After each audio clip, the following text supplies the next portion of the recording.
This is third time lucky. If you've been with us the last 2 days where things basically went completely pear-shaped, then well done for staying here with us and being here now.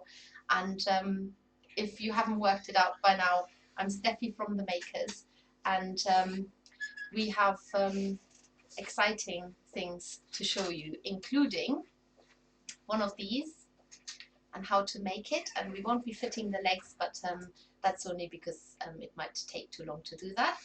And also one of these daffodils. I'll just bend it down a bit so you can see it better. In fact, you can see them even better when I go to a different setting. So you can just see them here in the bottom of the screen. And I will also explain to you the concept of a mood ball. And the mood ball, I'm just going to move a bit closer. The mood ball, maybe start with that one, came about when Sophie and I, we often try different wools, and often we just stab them randomly into a ball because that's the best way to see how they react. And we try with different needles, and we had this really not very nice brown wool that we was very coarse, and we didn't know really what to do with it. So we stabbed it into a ball, and then what I realized is days after and days after, I kept picking up the same ball, and every time I had sort of a moment of trying to concentrate, what am I going to do next, what's happening, what am I trying to focus on, prioritizing. If I felt a little bit anxious or a bit stressed, I just kept getting that ball, and I kept stabbing it. And then I realized that actually I'm just going to put different colors over it. So I started layering different colors over it, and if I felt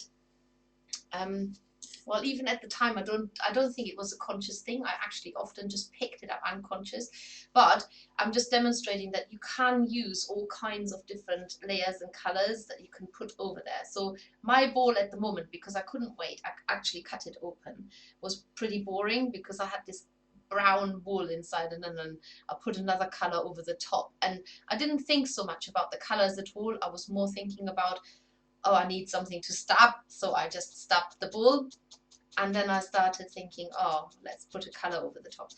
But in the making of all of this, what I started to realize is that actually you don't always have to make something very specific. Just the fact that you can use your hands and use the needle and stab it into wool is also very soothing and therapeutic. And those of you who already needle felt can confirm that actually just the movement of stabbing the needle into wool has got very calming effects. So especially in a time of very stressful times, just having a little stab at something can just help you focus and center. And then I thought, why not actually use it as a mood ball? So you cover it with a color whenever you want to, whether you do it on a daily basis, whether you do it several times a day, whether you do it once a week, or however often you fancy. And you just cover it with the colors of that speak to you on that day. Whether it's a bright color, it's your personal choice. Colors are. Don't think too much about it, just pick the colors that speak to you today. And I've picked these colors randomly today, and obviously there's a lot of clashing colors here with yellow, and I've put a bit of pink Angelina fiber in there, and orange, and it's actually probably pretty much how I feel right now. Quite I'm being quite bright in my mood, and quite optimistic and positive. And yet there's a lot of clash going on inside me. There's all kinds of uncertainties and deliberations, virtually minute by minute. How am I going to manage my family? How are we going to manage our business here? What's going to happen tomorrow? Who is working here tomorrow? Who is not working here tomorrow? For all the different reasons. So I think this color probably, it expresses a bit of my state today. So I'm going to stab that in, and it would be lovely if we could maybe do a mood ball together and have that as a theme. And if you could share, I'm wondering, oh yes, so thanks Will for setting us up. Oh, hi there from Norway. Evie, is that how you say it, Evie? All the way from Norway. Oh, hello. We're here in the UK, as you probably know. How are things in Norway with you? Are you all confined to your homes? I must say I haven't heard much about Scandinavian countries other than Denmark, how you all coping over there. So it would be nice to hear. And the other thing is that you might think, oh, it's all right when you have a small ball, but when you get to a big ball, depending how big you want it to become, you might run out of steam. And then it was actually my husband who helped me with this. And he said, it's a bit like meditating. When you start meditating, you get really tired and perhaps quite jaded after 5 minutes. But as you keep doing it, suddenly an hour feels like nothing at all. So as you keep doing this, when the ball gets bigger, it probably doesn't feel much worse than what you, in relation to what you expect when it was tiny. So it would be really lovely to have these mood balls that we start out, and when you're ready, maybe we can do it together. We cut them open, and then the whole inside will tell us a story, and hopefully will look really beautiful, because there will be lots of different colors. They don't all have to be bright. Even gray and white and dull colors can be beautiful when they're together and when they're all arranged in a certain way. Maybe you feel like putting a bit of sparkle in. Maybe there is a day where you feel particularly bright and sparkly, and then you could put a nice sparkling color over the top. So I will continue working on my mood ball, and if you don't know how to make a basic shape, then I will show you this quickly here, and I'll come a little bit closer to you so you can see that directly from happening. So let's go really close up. So I've got my my ball here. I have to push that fairy and the fox a little bit out of the way to make it more in the center. And you roll up your ball, or your wool, I should say. We are using wool bats, and the reason why we're using wool bats, it's a little bit like what I realized is you could refer it to the difference between using self-raising flour or bread flour. If you want something to raise quickly and to be nice and fluffy and big, then the wool bats are a bit like self-raising flour. If you're using wool tops, which are the long, thin strands, they take a lot longer to felt down, and they look a lot flatter. So for me, it's a little bit like strong bread flour. In any case, you just roll this into a ball, and then you just stab it all over with your specialist felting needle. Ask any questions. I try and keep an eye on what's happening here, and at the moment I don't expect too many people to watch this, but if you do like it at the end, then please share the stream, because it will stay on our YouTube channel. Get people to sign up, and I'm fully planning to do lots of these live streams and share lots and lots of ideas with you all. So that's the basis of the ball done, and then you can just add more layers over the top. It's not too firm at the moment, but as you're adding layers over the top, this will firm up. So that's really quite easy to make a ball. So let's get back to the chick.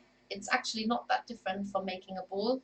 So he's quite a basic shape. He's a little bit stylized, maybe just right for Easter. I keep having to remind myself Easter is coming. With everything happening, yesterday I asked at home, when is Easter actually? And they said, oh, it's another 3 weeks. And I thought, phew, 3 weeks. I thought it was next week or the week after. So we've actually got quite a bit of time to get crafty and to make some Easter decorations. And I've got some lovely bright, that makes me so happy looking at that colour. I don't know if you're like me, but colour definitely brightens my day just looking at it. So maybe that's another way of keeping a nice and stable, and I think it's the mind that we at the moment need to control really quite sternly, so that we don't fall off the wagon, as it was. And I've had moments, I'll be totally honest, especially when these live streams weren't going well, that where I had to claw myself back to equilibrium, because a little thing like that seems to tip me over the edge much faster than maybe some of the little things that I could just put away in the past. But we are all quite taut and anxious, and understandably so. So we've got our wool bat here, and I'm going to roll this into a ball shape as well. And when we say roll it, what we actually mean, wind it up. So I'm speaking here with a royal we, because I'm sort of kind of including Sophie in all of this. Sophie's had the extra pain that she had to move house this week. Poor Sophie, with all this happening, and of course with all the social isolation, it's just her and her partner who had to do it by themselves, because that's sort of yeah, I guess the only person she's been spending time with, and everything else being discouraged. So I've rolled this in a ball. If I let go of it now, it will pop open. So I'm going to stab in these wispy fibers here, just to fuse the shape close. And then I can already see, perhaps you can see it too, that actually there is sort of a bit of a theme going on already. So I'm going to use this as a base, and I'm going to shape this as the top. So I want to make this round first of all at the top. So I'm going over the top in a semicircle. So where you stab the needle straight in and straight out, that is where you make the shape round. And I'm just looking at some of the messages. Hi Anita, just a quick check-in to say hi. I'm working this morning but can't wait to watch this later. Looks like it's all working perfectly. Yay, third time lucky. Thank you so much for bearing with us. I have to say, when it didn't work, I had a little cry, and then I thought, nope, I'm gonna make this work. It's gotta work, it's gotta work. So thank you, Sarah. You keep us going too. And yeah, the colour is just lovely, Rachel. I absolutely love the colour. So great. So I've made this slightly rounder at the base, and then at the bottom I'm going to make it a little bit flatter. There we go. And now I'm going to shape on the head. So what I'm going to do is, instead of adding anything new, I'm just going to stab so that I make a head shape. And because the wool is nice and soft, it's very, very responsive. And this chick is going to stay like a really soft, fluffy thing. There you are. And so I'm making a little indentation there. And I want to keep that fairly round.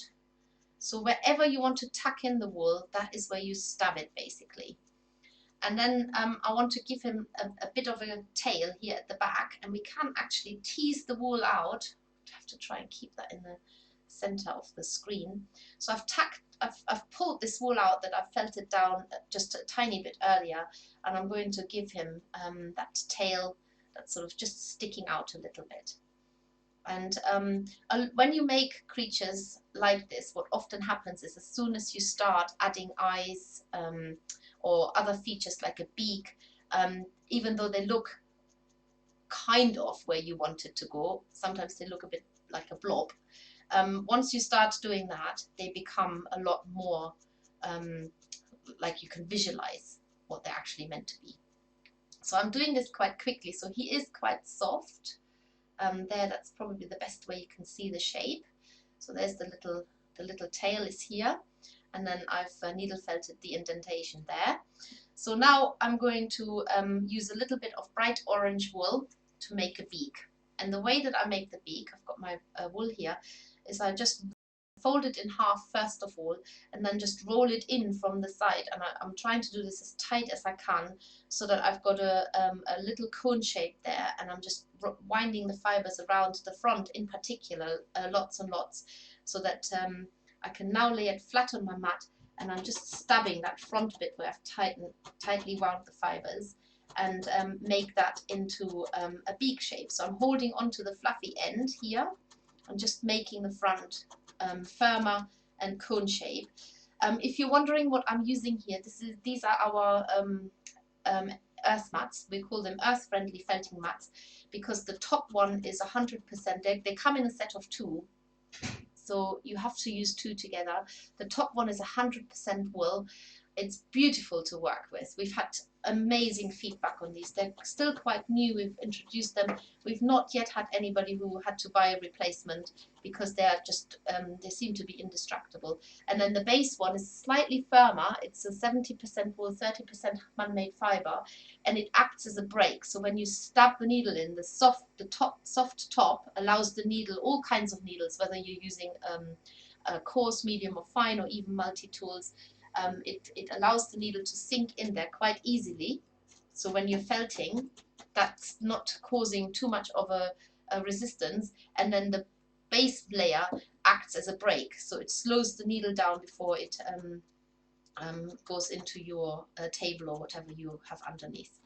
So I've made a little wispy beak here, which I'm just flattening the fibers by turning that in my fingers. And now I'm opening out. This is a really good technique if you make birds and you want to make beads.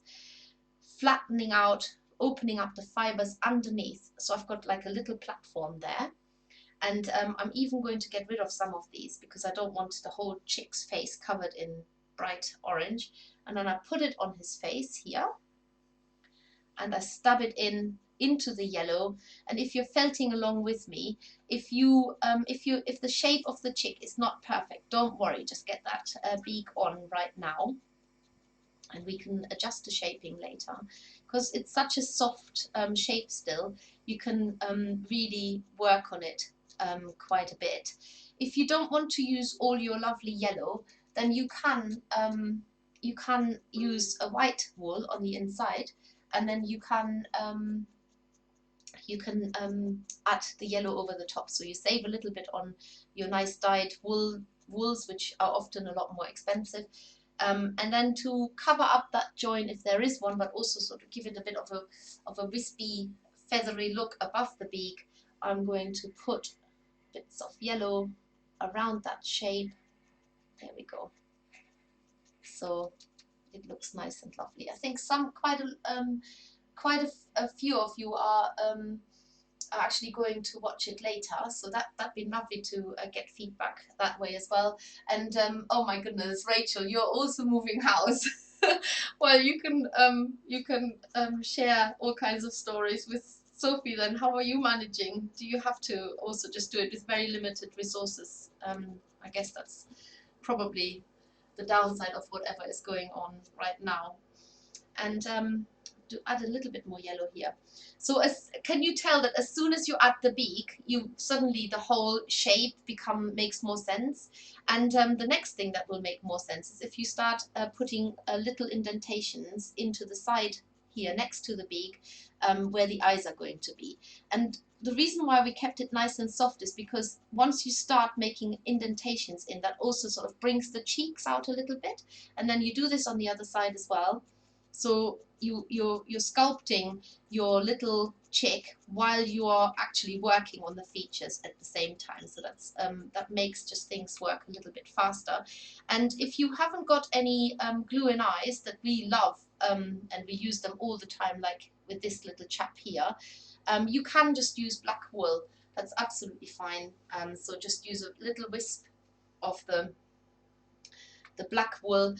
By the way, while I'm doing this, will just reassure everybody that whilst we're not at shows, obviously at the moment for the obvious reasons, we have closed our walk-in shop, so we can't even serve people now coming to our door unless you give us a call, place an order online and say you want to pick it up, and then we have it ready for you and we just hand it to you basically. However, our online shop is fully functional. We're well stocked up. We are in the process of packing up our subscription box that's starting on the 1st of April, which is this lovely fox here. He's been very patiently sleeping. I just will show him to you. This is the next project in our Maker subscription box. So if you have this month's box already, you will probably have made these realistic looking chicks that have got a special technique where you use a reverse felting needle to fluff them up and give them that really lovely realistic look. And then you get in the box, the box makes two, by the way. You get in the box, you get these white bird legs, and you get the florist tape to cover the bird legs for the realistic look. And they don't need to stay connected. You can actually just use some wire cutters and cut them off, and then they're still there you are, you can see it. Ooh, get used to this camera. Where is it? Yes, there we are. So, but to practice, or maybe you want to just do a few more, you can make a stylized chick like this. Now, I can notice that my chick here has a bit of a groove, and often, if you try and felt more into it, you just make it worse. So the best thing is just to cover it up. And I just use a little bit of wool, lay it over the top, and I'm covering it up that way. So now the chick has got two eyes and a beak, and because of all of that, it just instantly looks like a chick, I suppose, and now you can work a little bit more on the shaping. I'm sure it is a chick. Is it called Tweedy? To me, it always reminds me of that. Why have I never thought of cutting that bit of wire off? Oh, why are you lying? Yes, you can just cut the wire off. They're connected, these bird legs, because they're so much easier to fit into a bird.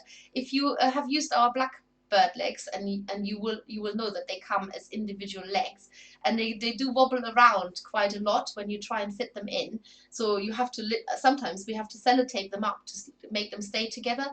And with the white legs, they have this connection, so they're so much easier to fit in that way.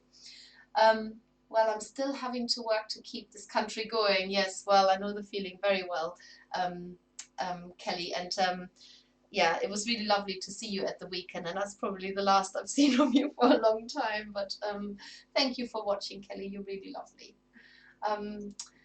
Work won't start, I'm retired. Well, what can I say to that? I don't think, even if I was retired, I think I would still be doing some sort of work, and yeah, as most people probably do, just not called work, just called retirement. There we go. And then if you want to give your chick, if you want him to sit flat, then obviously you've got to make sure that he's not falling over, and give it a bit of a flatter base at the bottom. And then you can give him little wings. Now, I'm trying to make these live streams as minimalistic in terms of materials as possible, so that you can even use what you've already got at home. And therefore, I thought, well, let's just use two colors, orange and yellow. But the great thing is that you can mix colors. So if you only have got two colors, you can actually make a third color. So to give the chick a little bit of a different color wing, you can just literally mix the colors together like this. There might be a bit too much orange in there, so I'm going to use a bit more of the yellow. Mix these together, and the way to mix them is by laying the wool on top of each other, and ideally you always pull it apart, pulling in the same direction, so that the fibers stay together, stay lined up in that way. So pull it and put it on top of each other again, and that way you get a completely new colorway. The more you mix it, the more integrated the color becomes. You can of course make a mottled colorway, or just keep going and make a variegated way. And then you've got two patches here, and you can either felt them straight onto the side of the chick. If you're a beginner, that might be the easiest way to do, or you can pre-felt it a little bit on your mat. And the way to do that is by roughly making a wing shape. So you can see I'm manipulating the shape by using my needle to felt flat on the mat. And then when you're felting flat, first of all, I'm not stabbing too deep into the mat, because I don't want the fibers to sink in too far into the mat. But also when you felt anything flat, you're going to have to keep lifting them off quite regularly, so that you don't fasten it onto the mat. Now, these earth mats are brilliant for that, in that it's really quite easy to lift these the pieces off. And if you, I forgot to mention, if you do want to make the more realistic chick, or even two of them, the boxes, if you're not a subscriber already, you can still subscribe until the very end of this month. And I think March has got, let me just count, January, February, March. March has got 31 days, so you've got until the 31st of March. So when you've got these little wings, then you can attach them.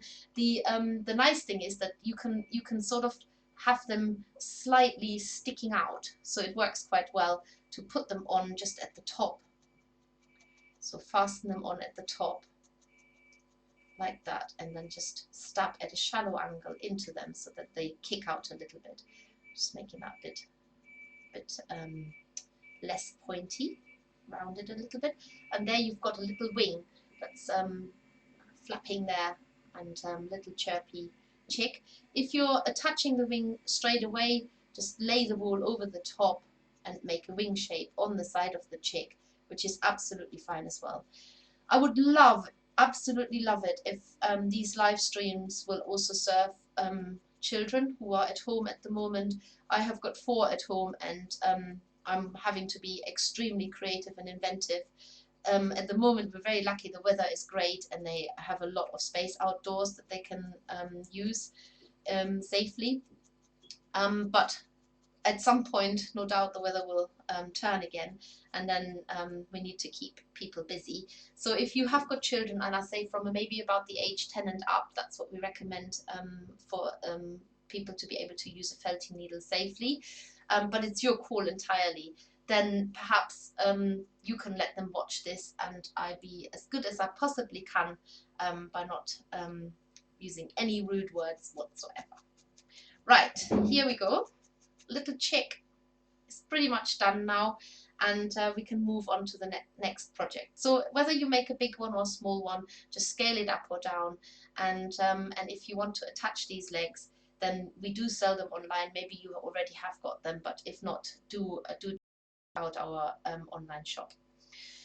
So the next thing that I thought would be really nice to do is it's daffodil time. In fact, if you are a subscriber of our, let's just make this a screen a little bit bigger so I can actually look at you again. There we are, I'm here. If you have a subscriber to our surprise box, the theme, the overarching theme is daffodils, and whilst not everything that I'm using to make the daffodils is in this surprise box, at least it gives you an idea of what you could be making if you added other ingredients into it.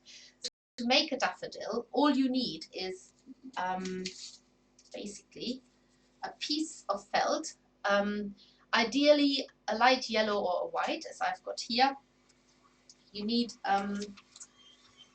you also need a piece of paper, approximately the same size, and then you need another piece of paper that is roughly half of that size of what the other one. And then I have mislaid my piece of felt that you need in a contrasting color. So I will, with all this kerfuffle going on, I'm just going to bend down here because, oh, I can see it there. There is a piece of felt here. It's actually an offcut, but it's just about big enough, this piece here. So ideally it should be that size, and it's somewhere here, but I can't find it because I've been trotting around too much the last couple of days. Anyway, this will do to make the inner part of the daffodil. And then if this is optional, but if you have this is a green wire stem. It's really, really solid. So I'll just show you close up. There you go. That is just a really strong green wire covered with paper. But in the spirit of using what you might have at home, you can use a bamboo skewer as well, or anything of that kind if you've got something kicking around that is nice and strong and can be used as a stem. And then best to have is a pencil.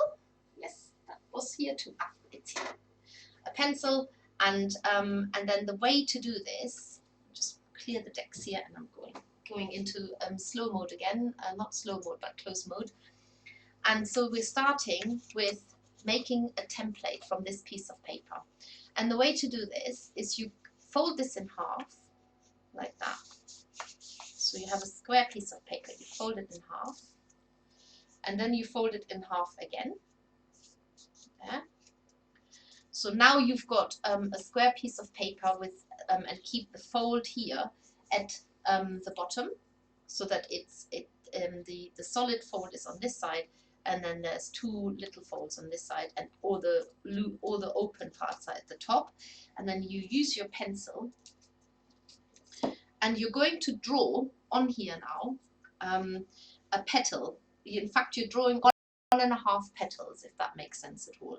So you're starting by, just need to get my bearings right. Yes, that's right. So I'm just slightly changing it. So you've got all your open bits here at the top. You've got the two folded bits here on my left, and then the solid fold on the base. That's it. And now you're drawing half a petal into here.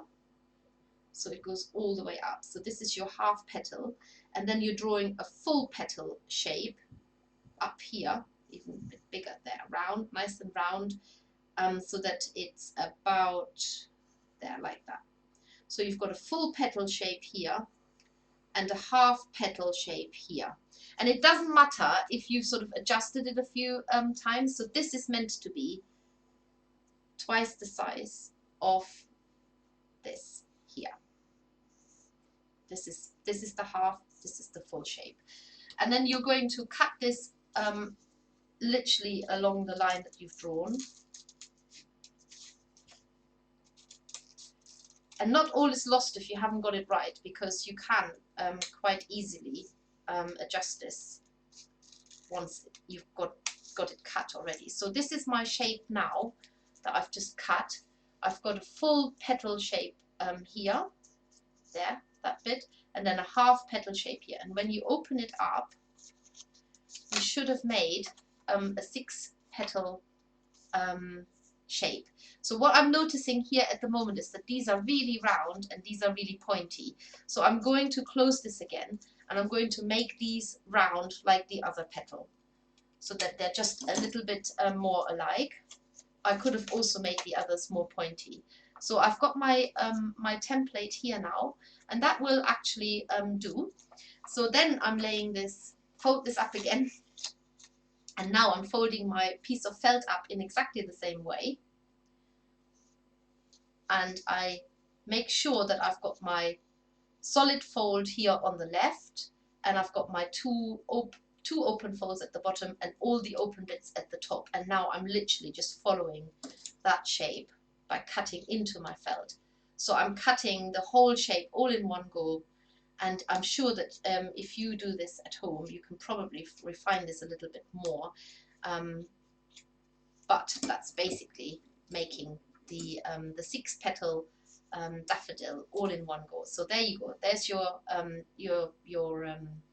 daffodil now.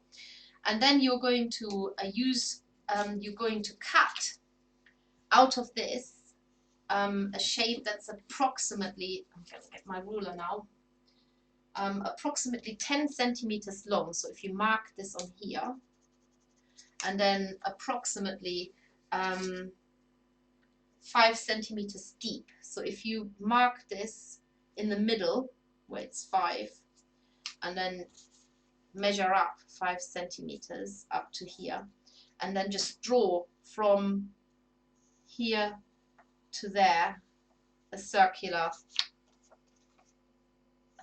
shape. So you and again, it doesn't have to be completely symmetrical or totally perfect. And just cut this out. Then you've got the shape for the trumpet inside the daffodil, and then you lay this on top of your piece felt, which turns out not to be, oh no, it is just about big enough. Yeah, just about. And then just cut that out, going along. There we go. It's got a big corner missing, but it really doesn't matter.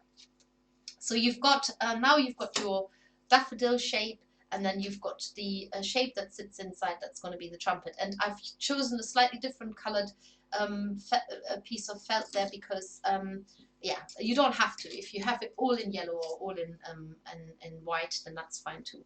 And what we're going to start doing is we're going to start colouring in this piece of felt. And the way to do that is you use a bright yellow, and you're going to start felting this down. I'm just going to check some of them. Let's have a look. I'm actually doing plenty of work, loft conversion, watercolor painting, felting and marbling. I'm not sitting on my bottom yet. Well, I read today, and I can't remember because I read so much at the moment in the press as well. I read today that the advice was that to keep calm and to keep centered. There are all kinds of things. It sounds, Rachel, like you're doing them all. But basically, the main thing was use your hands. That was a great advice, and I couldn't say that is more true. If you're feeling the anxiety, if you're feeling restless, if you're feeling like the world's coming down on you, just sit down and focus just for a little bit.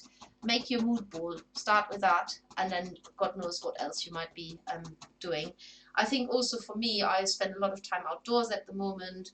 I try and exercise, and I get a lot of joy by just looking around and looking in nature, because that's the constant, that's still there. Nothing has changed there. The birds are still singing, the sun goes up in the morning, it goes down in the evening, and it's such a beautiful time of the year where everything wakes up. And in fact, I got a bit of hay fever today. So never did I think I want a hay fever, because I'm so desperate for the nice time of the year to arrive. So if you're wondering what I'm doing, I'm stabbing wool into the felt now, which this incidentally is a wool viscose felt, and I can still pull it off occasionally so it doesn't get, and you can see that the fibers get stuck through to the other side. I'll be perfectly honest, this is not the most even daffodil I've done in my life, but flowers are not that perfect, and so we'll just see what happens. And stuff the wool down, and you have to do that all over. If you have got a multi-tool, you can use that. 3-needle multi-tool is quite good, getting things down fast. Even more needle tools will be working great. My favorite is the prim needle felting tool, but these are not essentials. If you haven't got them, then don't worry. You don't have to spend a huge amounts on getting yourself kitted out. I'm very conscious that you know, the worst thing that can happen right now is trying to well, I'll say it straight, cash in on a crisis. That is not what we're about. I'm having like almost sleepless nights thinking, what can we offer, what can we give back to people that will help them through this time of unprecedented crisis, really. And we're all in the same situation. I think we're all having the same worries, the same struggles, and so the more we can do to support each other, the more we can share what we know, share our little hints and tips and tricks of how we keep busy and how we keep getting through the days and what brings us joy, and perhaps there's something that you don't know yet. The more we can do of that, the more we should do. This is not a time of clamp down, and quite the opposite. This is a time of sharing. So I've coloured in my my daffodil. Now what you need to do is you need to start, you have to imagine that these leaves here, they need to bend in, and then these creases, they need to bend the other way. So these go up and this goes down. So if you sort of make a center point so that you've got a guidance where your center is, and then start stabbing the needle in a very straight line to the tip of each petal. So you're creating a dent. When you lift it off, the leaf now wants to naturally bend that way. So you do that with all the leaves that are, all the shapes that are sticking out, which are the petals basically. There's nothing stopping you. Again, you can just adjust some of the shapes. So if you feel, oh, these are a bit too pokey or too long in comparison to others, you can still do that. So do that with every single one. And you might have to go back over the one that you did before. So just keep stabbing in a straight line from the center to the tip of each of those little petal shapes that are sticking out. Do that. You have to do that 6 times because there should be 6 petals. And then when you've done this, you can also use your 3-needle felting tool to do this, just to put a bit of oomph in there. When you've done this, then you have to turn the thing round, and now you have to stab into the wool going into the dents, but from the other side, so that this will now come forward. Just do a couple and turn it over so you can see. So you're putting creases in your felt basically. So when you turn it over, you have got a leaf that points up and a crease that goes that way. So if I gather it in, it won't stay that way, but when you stab the needle, it will. So that you're closing your daffodil up, basically. And you have to keep doing that. It takes a little bit of perseverance to do this. So keep felting into these dents from the wrong side, so to speak, making like a star pattern with your needle. Oh, and there's a message from, probably from Sophie. Is that you, Sophie? Yay, let's fill the world with daffodils. Great price too. We have all of Karen's, Celestine and the Hare's books. Oh, brilliant. So you can even, I don't know about this, about what you can win. I need some clarification, Sophie, please. The theme is the garden. Oh, okay. We've got a competition going in Needle Felting UK. Thank you, Sarah. So if you're not a member of Needle Felting UK, you must pop over and join the group that is run by lovely Sarah Brown. There is a competition going on at the moment, so you could make lots and lots of daffodils and even win a prize. How great is that? And of course, Karen, if you don't know Karen, from Celestine and the Hare. She is one of our featured artists. We love her work. She has really lovely lovely wild creatures that she needle felts. She runs workshops normally, so that must be a big blow for her because she can't do any of that. And I think she's kindly offered to help Needle Felting UK win, for people to win a prize. So I've got my daffodil. The shape is here, it's coming along. So what will now make it perfect is making that trumpet inside. So I've got my slightly wonky shape here, but it really doesn't matter that there's a little corner missing. And I'm using some orange wool, which I've got more here. Let's pull that out of there. And so now I'm covering that shape with orange wool exactly the same way. Oh, actually, forgotten a step. We need to put some little cuts into there. Let's do that first. So all I'm doing is I'm cutting little edges out because as you all know, daffodils have got trumpets with a little crinkled edge. So let's do that here. I'm also very, very excited because we're actually launching a new subscription box. In fact, our Makers box will have its 3rd anniversary. I think it's we started it in May 3 years ago, so by the end of April we will have done 3 years, and we're very, very happy with how it's going.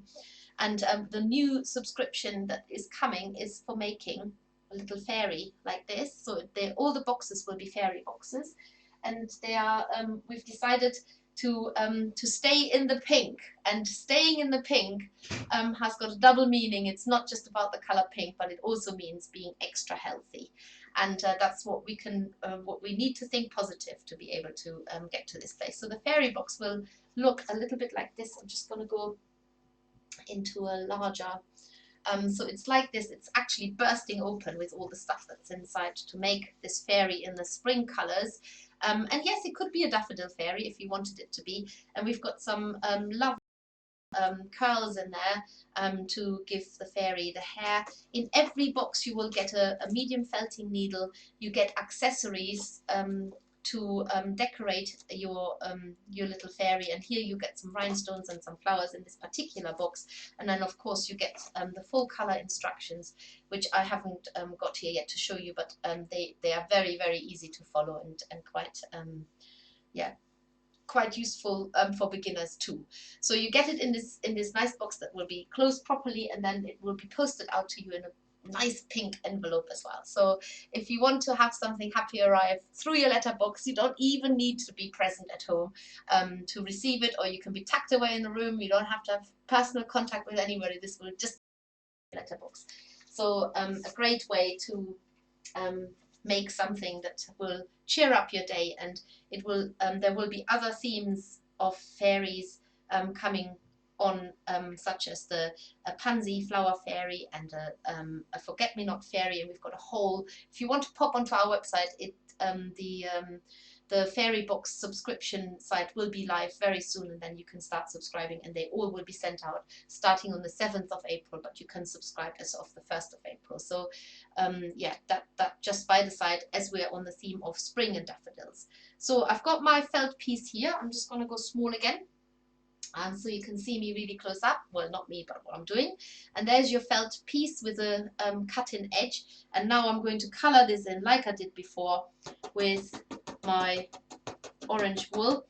By the way, I've used this prim tool without putting this amazing handle on the back. So this is particularly good if you have got problems holding things with your fingers and you need more leverage with your hand.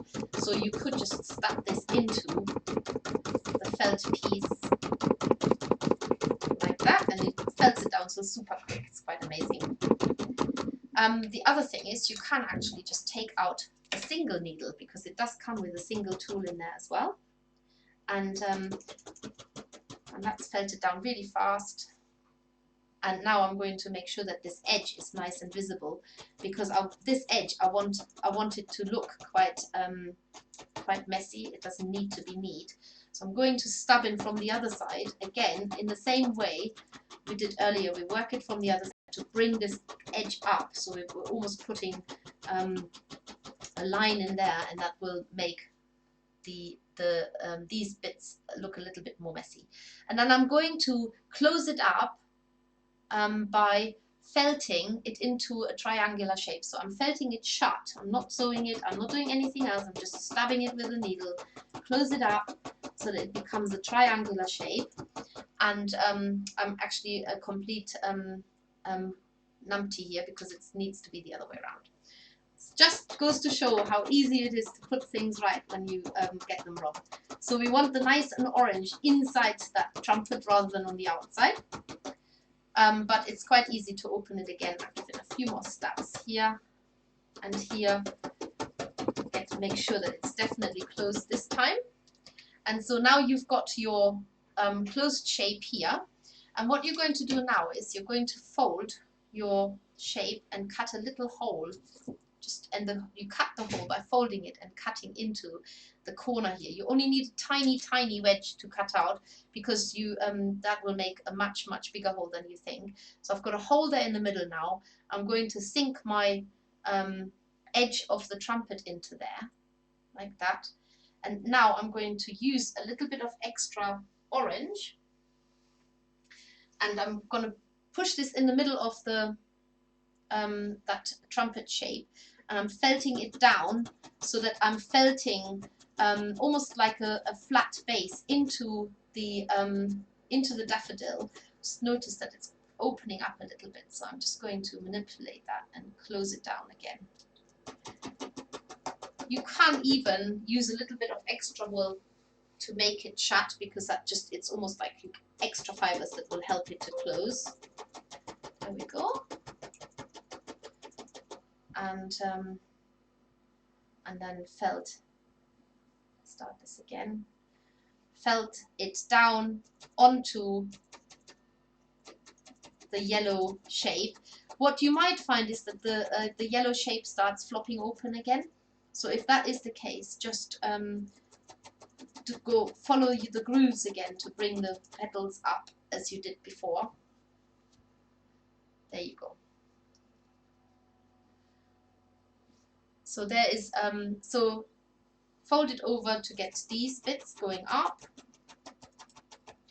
As you did before, it might just need a little bit of reinforcement again on all of them. And then remember, these need to be felted so that they're coming up, so you're going from the other side into the petal. And that will help it to close up a little bit more. The other thing you can do is you can fold it close and just give it a few stabs around the outside so that the fibers actually get sunk into that trumpet part, and that will close it up a little bit more as well. So there's quite a lot you can do, but also some people really like them really wide open. So whichever way you prefer the daffodil to be, that's absolutely your choice. And then if you want to add the stem, again, that is an optional thing. Then you poke a hole into here, and you're going to put a little bit of the orange wool around one end of that stem. So wind it nice and tight like a ribbon. And then you need to either use your fingers to bend this. It's quite a tough wire, but I've got fingers of steel, so I can bend this. If you can't use your fingers, then do use pliers. So I've now trapped that wool, and I'm going to pull it into that trumpet bit. And now from the other side, I'm going to use a little bit of green wool and wind this really tight around the stem part.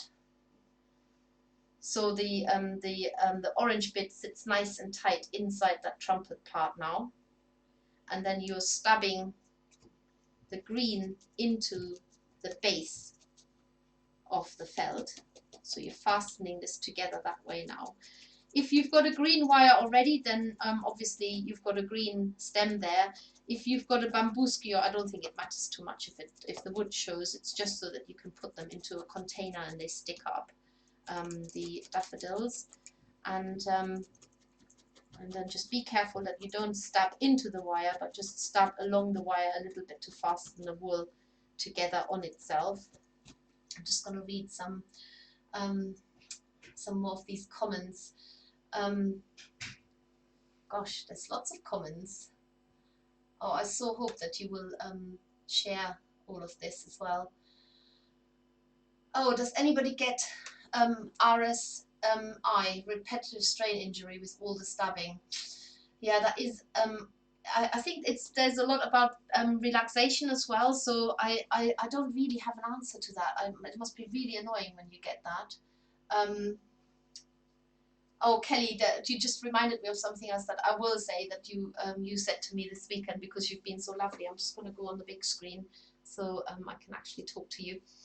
So Kelly said to me this weekend, when I said, oh, I'm really anxious and nervous, I don't know what to do. There must be something we can do to help each other. We've got so many ideas and resources and creativity, and we've got to be able to support us, each other as a community. And she said, oh, Steffi, you just have to be you, and oh, Sophie, you just have to be you, and then that's good enough. And that was really lovely to hear. It was because I felt so worried about I've got to be more than I am already to be able to give something back to the community. And the other thing she said is, if we're all looking for a little bit of happiness in other people, if we're trying to find their happiness, and they are also looking for somebody else's happiness, and they are looking for somebody else's happiness, then we're all sharing our happiness rather than just trying to find the happiness in ourselves. And so I think that's really a really important message that I want to send as well. And this is why we say, come and join our happy place, because we're trying to find your happiness by making these things for you and showing you how to make them. And I also want you to have a say in what you want to see next. So we have got so much to offer. It's unbelievable. We run normally hundreds of workshops every year around the country, and of course at the moment everything's on hold, but these are usually really easy projects and really easy things to make. So they're they take less long than a kit. So if you just want a very quick idea, I want you to be part of making the choices what you would like to make. So I've just pulled a few things out. I thought maybe one of the next live streams could be one of these very simple gnomes, or maybe a little bit more complicated gnome, but all he has is pipe cleaner arm. So that's another project that none of these are kits at the moment, because they're slightly simpler. Even the gnome, as you see it, is a simpler version. Or maybe just a very simple bird shape that can be put on a stick, and then you can sit it in a plant pot and have it in the window. There's toadstools. Maybe you just want to go back to basics and learn how to make lots of pebbles. Somebody I saw the other day on Facebook, they are making lots of pebbles, and they are curious to find out how many pebbles they can make before life goes to a bit of a normal state again. But there are lots of projects for children as well that I'm really happy to introduce here. So if you want to have a look, pop onto our website, especially if you've got our books, and especially the Making Simple Needle Felts, because there are lots of very, very easy projects in there, including the bee. Just trying to think. There's the toadstool. There's fruits. All kinds of things that you might think, oh, I really would like to come and it's like a virtual sit and stab that we can't do at the moment in our workshop either. But I'm very happy to do this. So unless I hear from you, I just choose another project, and I'm just going to have a little look at all these amazing comments again. So the competition on needle felting UK where you can win yourself is Bird's Garden, which is one of Karen Celestine and the Hare's book books, and they're delightful. They're all illustrated with needle-felted creatures, and they're really, really lovely. And then, so Sarah says they're doing a prize a week, so there's each week a different theme. So that's a really great initiative, and we're really happy to support that too. What else have we got here? Yeah, multi-tools for Rachel, who suffers from repetitive strain injury. That might be something. You could try different tools as well. They're all kind of different on your yeah, you use them differently, so it might relieve some of the things that you're feeling. Sounds like a steam engine, the stabbing of the needle. Yeah, I know it. It does. When you stab it, it's very satisfying. It might not always be that to other people around, and we kind of even when I'm on the phone, and my children call me at work and they say, "Mum, are you needle felting?" It's like, yeah. How did you know? It's like, I can hear it.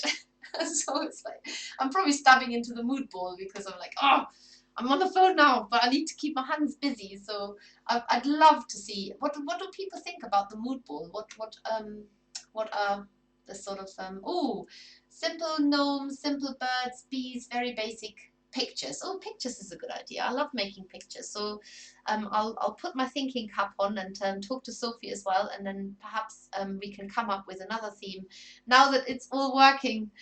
Thank goodness! This was such a painful procedure to get there. Gnomes, I think it sounds like gnomes is a great one. Oh yes, and moles. Yeah, we're quite good at the moles. It's one of Sophie's projects, and it's been a really, really great project from the beginning of the makers, and even before. I think it's definitely. I don't know if she did Did you do the moles before, Sophie? Before the making needle felted books, or was that the birth of the mole, or was it one of the projects before? I don't know. So I don't know if I missed any of the chats here, but it sounds like we might come to a natural end here. And well, I've been at it for an hour, so that gives me a good idea of what to aim for in the future. But I would love to hear your ideas. Message us, share with us what you want to see. We have absolutely stacks and stacks of ideas that we can offer to you. And if you need some supplies, then just pop onto our website. And but I can promise you that the idea of doing these live streams is to help you use what you've already got. And yes, we might always need a little bit more, of course, but the supplies are very, very basic supplies. Needle, preferably wool bats if you've got them, and then if there's a few extras that you need, you can often get around those as well. So tune in again. And it was really, really nice to finally be able to do this. So I'm very happy today. You've all made my day, and I'm certainly in my happy place, and can face the rest of the day now. And remember to breathe. That was another thing that lady said. Use your hands and breathe. Take deep breaths, and remember it's only temporary. This is all gonna go away like it was never there, and then we'll all look back, and we have something to tell our grandchildren and great grandchildren, and yeah, we'll be the generation who survived this. Okay.